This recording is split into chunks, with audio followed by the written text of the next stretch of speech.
Rank Up Advice Overwatch videos stress the importance of mindset, how your attitude towards the game can change the way you play. We all know how negative comments made by teammates can destroy our mental, starting us down the path to a full-on tilt and sparking the advice of, just mute text chat.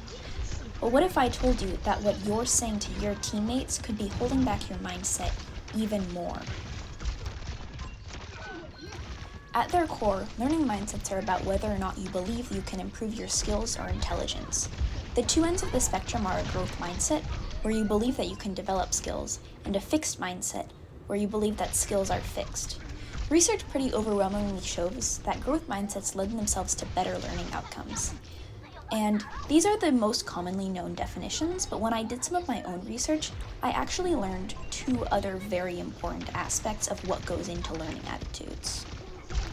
First of all, learning mindsets can be domain-specific.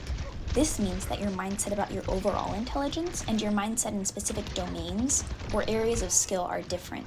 Someone might have more of a growth mindset about, for example, their baseball skills and more of a fixed mindset about their math skills. Second of all, it turns out that the kind of feedback you focus on is also pretty important to mindset and isn't really something that I see talked about. Fixed mindsets can cause you to focus more on outcome-based feedback, while people with growth mindsets tend to focus more on performance-based feedback. But what are these two different kinds of feedback in the first place?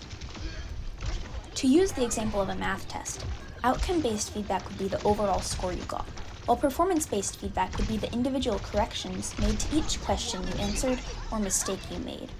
A fixed mindset can cause performance-based feedback to be more painful, thus causing that individual to avoid it. This means that people with growth mindsets will end up paying more attention to, and thus adapting to, the performance-based feedback they received, and are able to grow from it and learn from their mistakes better. Pretty much all of the feedback built into Overwatch itself is outcome-based. Wins or losses, they're definitely outcomes. I am also choosing to define the scoreboard as outcome-based. It's influenced by performance, but really all outcomes are. And because focusing on the scoreboard doesn't allow you to take into account other areas of performance, I think it's outcome-based feedback. Now, this means that performance-based feedback is not given to you by the game. Overwatch itself supports this fixed mindset approach to feedback. This is one of the reasons why VOD reviews, whether by yourself or by a coach, are recommended so often. They fulfill the role of performance-based feedback, following a growth mindset and helping you to actually develop your skills by learning. Talking about Overwatch specifically, mindsets are much easier to conceptualize in the long term. By continuing to play, practice, learn from your mistakes, and grow, we pretty much all believe that we'll be able to improve our skills and achieve a higher rank. But I actually think that mindset is much more important on the game-to-game level. Why is that so? As compared to playing a game and assessing both performance and outcome-based feedback afterwards, we can choose to break it down even further. Instead, we can assess our performance after every team fight or after every death. This allows us to adapt and go to specific games, specific matchups, specific team comps, and the playstyles of our teammates. This adaptability is also a skill, and the more you hone it, the faster you'll be able to make comebacks and play even with unpleasant in-game circumstances. You don't have to wait for that outcome feedback, the win or the loss, in order to notice your performance and make improvements on the spot. I actually did some research into the factors that improve esports performance overall. The social factors, which I found most striking, include traits such as conscientiousness, agreeability, and openness. I think all of these traits are also indicative of a game-level growth mindset. Conscientiousness, noticing your personal room for improvement. Openness helps you to be more willing to adapt instead of waiting for something else to change about the game. And finally, agreeability, which is kind of the same as openness, but it's a bit more social-oriented, suggesting the importance of in-game communications to your overall social performance. Okay, so in-game communication is definitely important to mindset, but the impacts are easier to see when it's your teammates who are being dicks. I've had loads of games where a comment from a teammate just messed with my mindset and I had to log off afterwards because I wasn't playing well. However, I think that these are just easier to remember. It's called salience bias, which in this case means that we'll remember more emotionally striking things more than unemotional ones. But there's still the outlier. With all of Overwatch and trying to improve, it's important to keep in mind that you're the most consistent variable, and this applies to text chat as well. Focusing on outcomes in your message in text or match chat can reinforce a fixed mindset, as taking the time to type out the information and then potentially engaging in conversation about it afterwards signifies to your brain that it's important.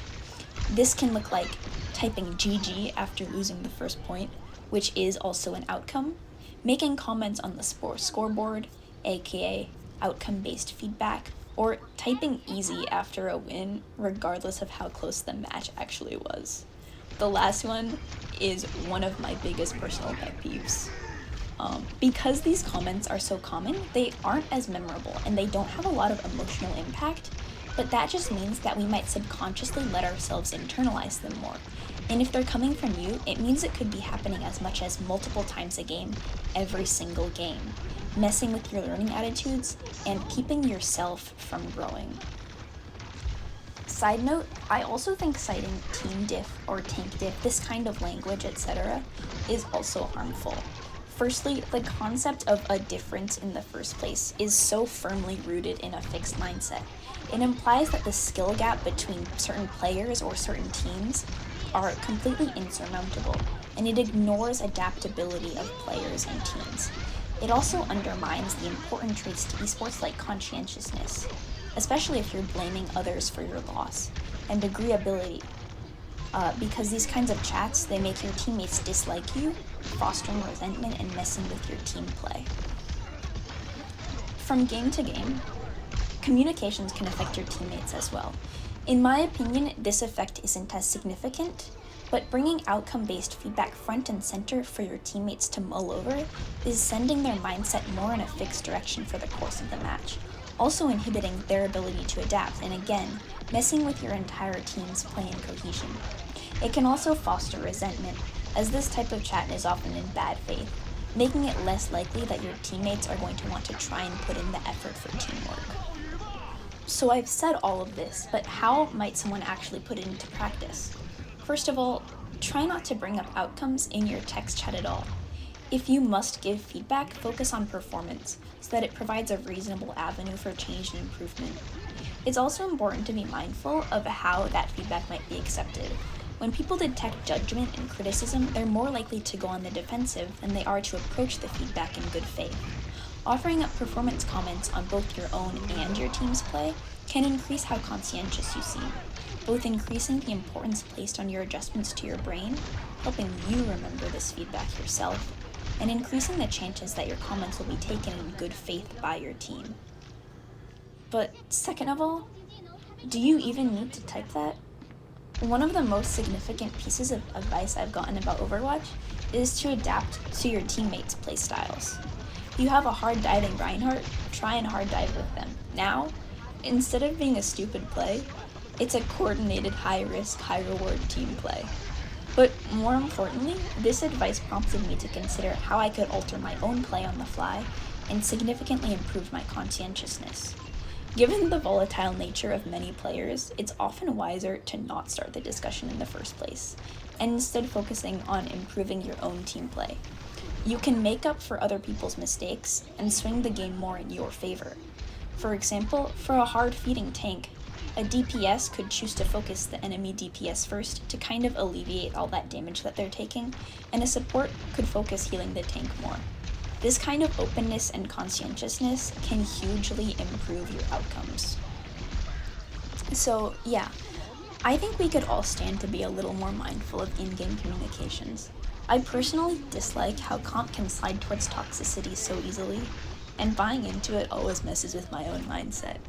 I wanted to share some of my insights around how text chat specifically can alter your play, and maybe help make the game a happier environment overall.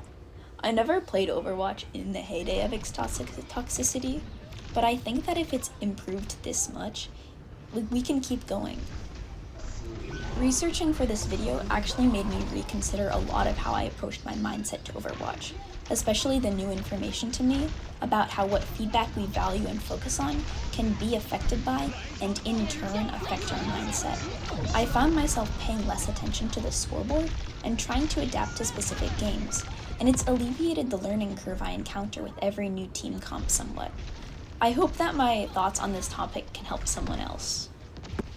Please let me know your thoughts on this, whether that be, oh, Overwatch is always going to be toxic no matter what, or if you think I'm missing an important piece of the equation. Thank you for making it to the end of the video. The papers that I referenced in my research are going to be linked in the description. Thank you!